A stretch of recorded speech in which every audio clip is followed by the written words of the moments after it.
जर तुम्हाला ही केळी घालून प्रसादाच्या शिऱ्यासारखा शिरा बनवायचा असेल तर ही रेसिपी पहा, म्हणजे तुम्हाला पूर्णपणे कळेल. तर यासाठी सर्वप्रथम साहित्य बघा. इथे मी पाऊण वाटी घेतलेला आहे बारीक रवा. बारीक रवा असेल तर व्यवस्थित मोकळा मोकळा होतं, जास्त जाड रवा घेऊ नका. त्यानंतर जेवढा आपण रवा घेतला आहे तेवढीच घ्यायची आहे साखर.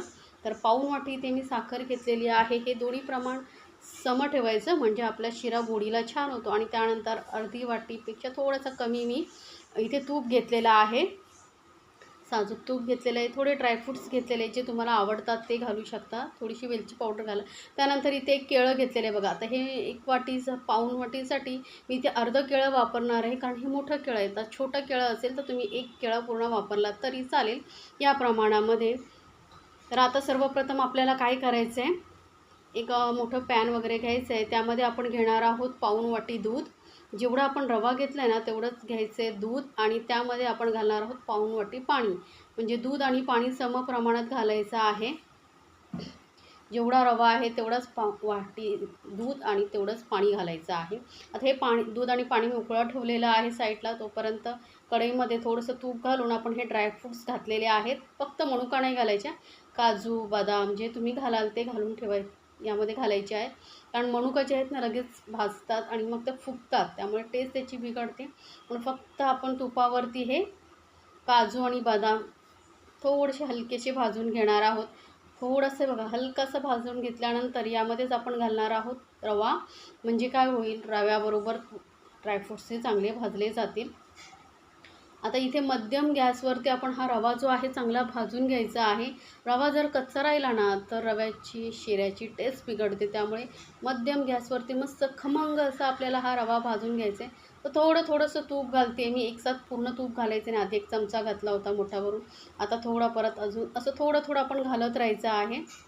म्हणजे काय होतं, रवा व्यवस्थित भाजला जातो. जास्त तूप असेल ना तर मग रवा भाजायला थोडा वेळही लागतो. थोड्या तुपावरती आधी व्यवस्थित भाजून घ्यायचा, कमी तुपावरती, आणि नंतर मग जसं तुम्हाला वाटेल तसं थोडं घालत जायचं आहे. तर इथे बघा चांगला रवा भाजल्यानंतर थोडासा अजून तूप घालते मी. तर गॅस एकदम मध्यमवरती ठेवलेला आहे. थोडासा असा लालसर कलर येईपर्यंत आपण हा रवा भाजून घेणार आहोत.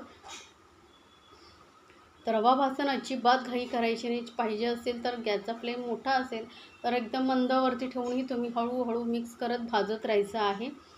या पद्धतीने जर रवा बनवला तर तुमचा जो शिरा बनवला तर एकदम परफेक्ट होतो शिरा.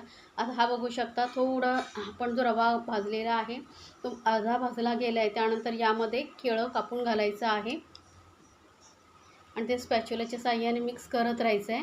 म्हणजे काय होतं, गरम झाला ना रव्याबरोबर केळं की चांगलं स्मॅश होतं आणि आपला रवा शिरा जो आहे चिकट होत नाही. त्यामुळे रव्याबरोबर केळं चांगलं भाजलं गेलं पाहिजे. नाहीतर काय होईल माहिती आहे, तुम्ही ऐन टायमाला घातलात रवा चांगला भाजून झाला आणि नंतर जर केळी घातलात तर मग शिरा जो आहे चिकट होतो आणि जो केळीचा फ्लेवर येतो ना तो येत नाही. त्यामुळे रव्याबरोबर केळंही चांगलं भाजलं गेलं पाहिजे. तर या पद्धतीने एकदा तुम्ही नक्की बनवून बघा. तुम्हालाही खरंच खूप आवडेल ही पद्धत आणि एकदम जबरदस्त टेस्टी असा तुमचा शिरा जो आहे तयार होईल. आता जे आपलं उरलेलं तूप आहे ते सर्व मी घालून घेते.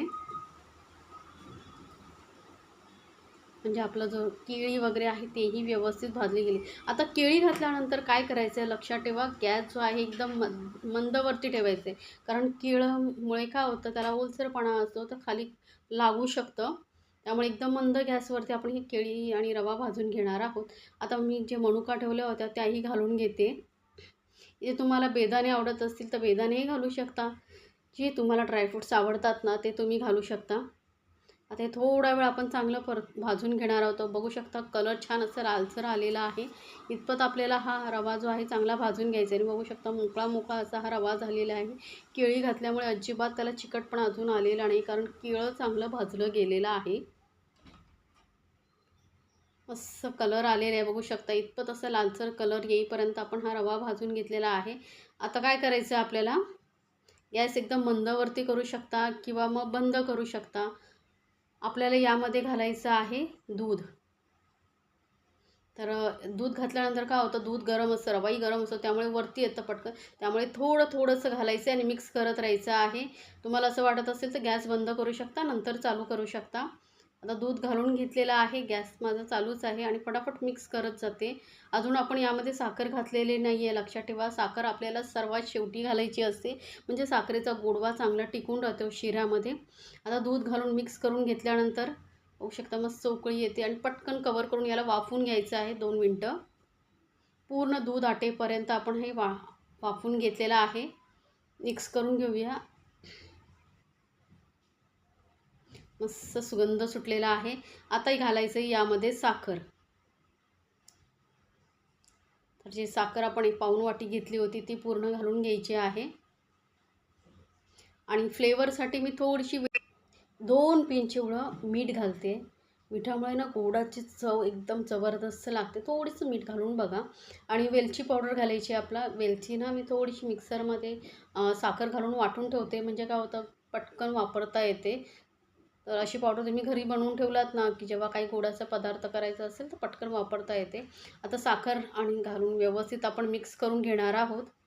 आता यामध्ये साखर घातल्यानंतर जो हे मिश्रण आहे परत पातळ होईल. ते आपल्याला व्यवस्थित परत शिजवून घ्यायचं आहे.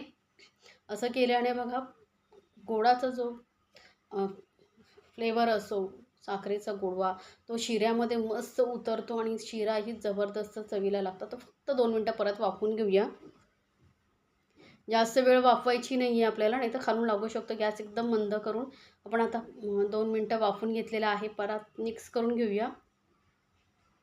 बघू शकता मस्त असा चविष्ट केळी घालून आपला शिरा तयार आहे. हा इतपतच थोडासा असा पातळसर ठेवायचा, कारण थंड झाला ना की मग खूप घट्ट होईल जर तुम्ही आधीच याला जास्त शिजवलात तर. परंतु तुम्हाला थोडेसे आवडत असेल तर ड्रायफ्रुट्स वगैरे घालून तुम्ही सर्व करू शकता. तर तयार आहे आपला केळी घालून केलेला